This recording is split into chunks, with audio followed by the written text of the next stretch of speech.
इस वक्त एक और बड़ी खबर से भी आपको अपडेट करवा देते हैं और इस बढ़ती महंगाई के बीच एक राहत भरी खबर भी सामने आ रही है और ये बड़ी खबर हम आप तक पहुंचा रहे हैं।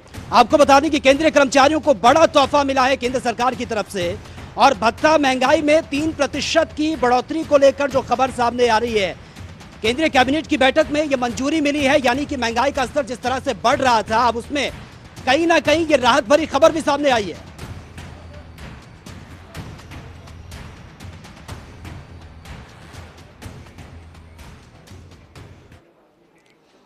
और इस खबर पर ज्यादा जानकारी के साथ संवाददाता अंकुश डोभाल इस वक्त हमारे साथ सीधा लाइव बने हैं।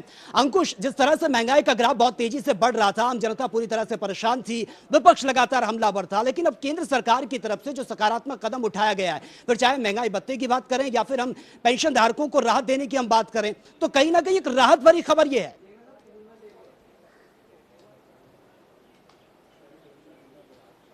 बिल्कुल, देखिए सचिन, केंद्र सरकार की ओर से जो फैसला लिया गया है, निश्चित तौर पर 50 लाख कर्मचारियों और साथ ही साथ 65 लाख पेंशन भोगियों के लिए एक बहुत बड़ा फैसला है। जिस तरह से आप जिक्र कर रहे हैं कि देश भर में महंगाई का ग्राफ जिस तेजी से बढ़ रहा है, उस बीच 3% की ये वृद्धि बहुत ज्यादा फायदा इन कर्मचारियों के साथ साथ वेतन भोगियों को देने वाली है। लेकिन यहाँ पर सवाल यह है कि जिस तरह से कोरोना की वजह से पेंशन भोगियों और साथ ही साथ कर्मचारियों का डीए नहीं बढ़ रहा था, उसको लेकर एक लंबे समय से इंतजार किया जा रहा था।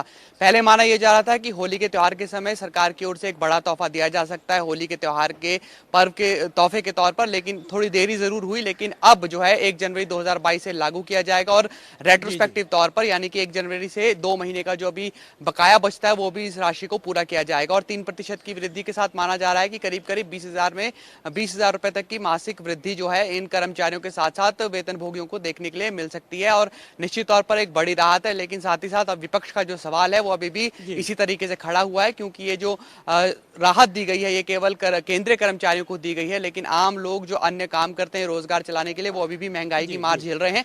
लेकिन यहाँ पर क्योंकि जिक्र केंद्रीय कर्मचारियों का हो रहा है, ऐसे में केंद्रीय कर्मचारियों के संदर्भ में अगर बात की जाए तो निश्चित तौर पर एक बड़ी राहत केंद्र सरकार की ओर से दी गई है।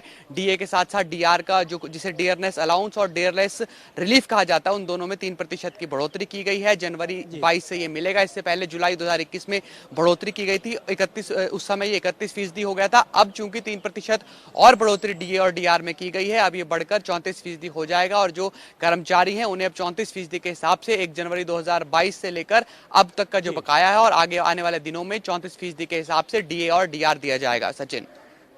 बिल्कुल अंकुश, लेकिन केंद्र सरकार की तरफ से जो ये कदम उठाया गया है सकारात्मक कदम है, स्वागत योग्य कदम है, लेकिन जिस तरह से आपने कहा कि विपक्ष लगातार अभी भी सवाल उठा रहा है, क्योंकि ये तो सिर्फ जो केंद्र सरकार के जो कर्मचारी हैं उनके लिए राहत भरी खबर है, आम जनता अभी भी त्रस्त है। उसके बारे में भी कहीं ना कहीं अब केंद्र सरकार को सोचना होगा, क्योंकि महंगाई का स्तर दिन प्रतिदिन बढ़ता जा रहा है। खाने पीने के सामानों की बात करें, पेट्रोल डीजल की बात करें, क्योंकि जो अपने व्हीकल्स यूज करते हैं रोजमर्रा की जिंदगी में, अपने रोजमर्रा के कामों के लिए, सबसे ज्यादा इंपैक्ट उन पर पड़ रहा है।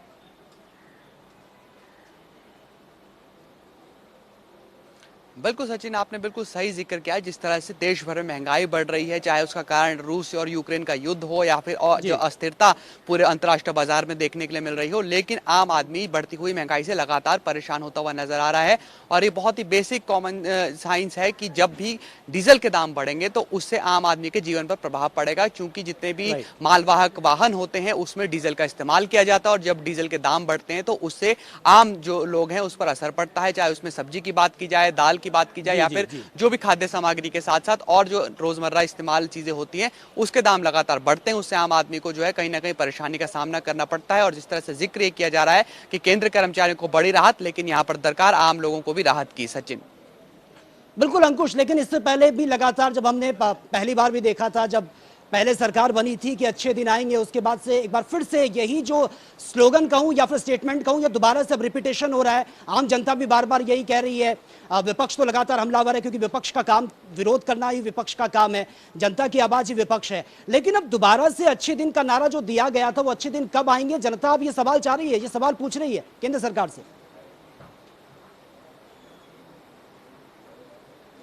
बिल्कुल सचिन, देखिए स्वस्थ लोकतंत्र की निशानी होती है कि विपक्ष सरकार के सामने जी। लोगों की बात को उठाए और लोग इंतजार कर रहे हैं उस दिन का जब महंगाई को कम से कम किया जा सके। लेकिन सरकार की ओर से बार बार एक तथ्य दिया जा रहा है कि जिस तरह से रूस और यूक्रेन की वजह से अस्थिरता हुई है, बीते करीब करीब 2 साल से कोरोना की अस्थिरता ने पूरे अंतर्राष्ट्रीय बाजार को प्रभावित किया है। हम देख रहे हैं कि श्रीलंका की हालत इस समय पर क्या है। जो अन्य देश हैं, खाड़ी देशों की बात करें या फिर ईस्ट के देशों की भी कहीं हम बात करें, तो वो भी अभी अस्थिरता के दौर से जूझ रहे हैं। यानी कि पूरे विश्व ठीक भर है। में महंगाई का प्रकोप देखने के लिए मिल रहा है और इसी वजह से भारत में भी महंगाई लगातार बढ़ती चली जी, जा रही जी। है और भारत के लोग महंगाई से त्रस्त नजर आ रहे हैं। लेकिन सरकार का यह कहना है कि सरकार की ओर से तमाम कोशिशें की जा रही है और आने ठीक वाले है। दिनों में हम देखेंगे कि सरकार की ओर से आम लोगों को राहत दी जाएगी इस महंगाई से, बढ़ती हुई ठीक है, महंगाई चलिए से। अंकुश, बहुत बहुत शुक्रिया फिलहाल आपका इस तमाम जानकारी के लिए।